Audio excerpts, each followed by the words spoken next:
Big Mac Talks. Despite being knocked out on an NFL football field for the second time and suffering another concussion in his last game, Miami Dolphins quarterback Tua Tagovailoa has decided not to retire. Although this is good news for Dolphins fans, a problem still exists. Even with a healthy star QB, they cannot beat the Buffalo Bills with Tua at quarterback. In this video, I'm going to show you just how bad the Dolphins and Tua have been against the Buffalo Bills since he took over as the team's starting quarterback in 2021. To begin, Tua as a starter against Buffalo outright is 1-7. Ironically, the Dolphins were also 1-7 against the Bills before Tua was a starter, making them a cool 2-14 against the Bills since 2017. What's interesting about this is that Tua has actually been really good against the rest of the NFL as a starter, going a combined 33-12 for a 73.3 win percentage. This is even more puzzling when you consider that Tua is a combined 11-0 at the time of this video against his two other division counterparts. Statistically, Tua hasn't been very deserving of wins against the Bills either. In his 8 starts against the Bills, Tua has thrown for under 200 yards a game while throwing 10 interceptions to only 7 touchdowns. His rating also falls to a 74 compared to a 95 rating against the Jets and Patriots combined. Looking at his other two AFC foes further, we can see the difference in Tua's stats, especially across a pro-rated 17-game season. Although the yardage stats are surprisingly similar, Tua on average would throw 5 touchdowns less and throw 8 interceptions more in a full season playing against the Bills than he would the Jets or the Patriots. So, what exactly is Buffalo doing to shut down the Miami offense that other teams aren't? An easy assumption would be that they are pressuring Tagovailoa more, forcing him to make bad decisions, but this isn't necessarily true, as the Patriots have actually averaged more sacks per game than the Bills on Tua, yet have had little to no success against him. Similarly, the Houston Texans sacked Tua 4 times in their only matchup against him, but still lost to a very efficient version of Tagovailoa in their only matchup against him. Instead, what the Bills have done very well is take away the vertical game of the Dolphins, forcing them to play up the middle, which they struggle to maintain over the course of an entire game. The way they've been able to do this is by locking down Tyreek Hill and Jalen Waddle from achieving big plays up the sidelines with a double high safety formation. Looking at the most recent game, in which both Waddle and Hill were kept under 45 yards and 5 receptions each, the Bills lined up Damar Hamlin and Taylor Rapp on 73% of Miami's dropbacks, one of the highest totals in recent years.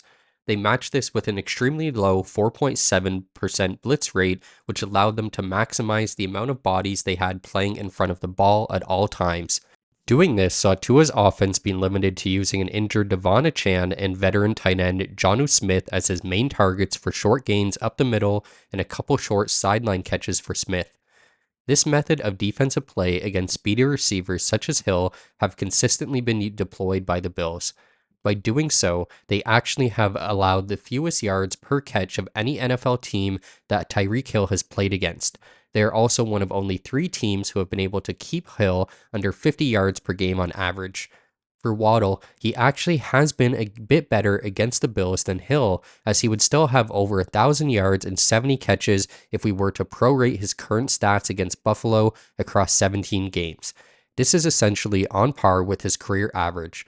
With that being said, it should be noted that Waddle has only caught more than 5 passes once against the Bills, and outside of his 2 100-yard games, has not reached more than 50 yards in any contest against Buffalo. So what's next for Miami? Realistically, they could only go so long running into the same wall until they changed their strategy in getting through it, and I think this most recent game reiterates that more than ever. The Dolphins did see success when they took what Buffalo gave them with Achane, so they need to do the same thing moving forward with both Hill and Waddle as well. This is easier said than done, however. In the case of Hill, he had over 1,100 yards on vertical routes alone last year, so limiting him to routes such as curls, slants, and in and out plays or drags over the course of a game frustrates him and often leads to a lack of production on his end. Still, Miami needs to accept that outside of Buffalo, they have an 8-4 record when Hill fails to accumulate 100 yards in a game, and he also did only have 33 yards in their lone win against Buffalo since 2021, so maybe getting him involved isn't the answer. When looking at their averages over the last 3 years and comparing them to their last 10 games against Buffalo, it's clear the defense struggles with stopping the Bills' offense from moving downfield as they allow roughly 10 points more per game, 70 yards more, and a 10% higher third down conversion ratio when playing against Buffalo specifically. Doubling down on this, Josh Allen has absolutely torched Miami in his career, putting up nearly 270 yards per game with a 110 passer rating and 34 touchdowns to only 7 interceptions. Even across just 13 games, these are MVP-like numbers. When comparing this to Allen's other division foes, the Jets and Patriots combined have only allowed 30 touchdowns to Allen across 22 combined games. They've also held Allen to roughly under 230 yards per game and have picked him off 20 times. It should be noted that this isn't a dual-headed approach by the Bills either, as the run game historically has been pretty average against Miami, seeing both Devin Singletary and James Cook average less yards per carry against the Dolphins compared to their season averages yearly when playing for the Bills. If I had to guess as to why this is, I would chalk it up to Mike McDaniels not being used to seeing dual threat quarterbacks in the AFC and thus not game planning well for them. For example, in the AFC last season, only Lamar Jackson and Josh Allen played in more than 4 games and averaged at least 25 rush yards per game. When looking at Jackson's stats versus Miami as well, he has a stellar 14 touchdowns to only 1 interception and puts up over 300 yards per game, well above his passing averages. He's also only been sacked more than once in only one of his 4 games against Miami. Interestingly, the Dolphins have only allowed Jackson to rush for over 50 yards once against them, but have allowed Allen to accumulate nearly double the rushing yards per game against them compared to his 2023 average. This shows that when they play Baltimore, McDaniels prepares too much for the running game of Lamar and leaves holes in the passing game, whereas for Allen, he unsuccessfully focuses on stopping the passing game while allowing more QB rush yards at the same time. I think it goes without saying that unless Miami can drastically improve their quality of play against Buffalo, who they'll always need to play at least twice a year, it's going to be very difficult for them to win many AFC East championships or make deep playoff runs. So, what do you guys think?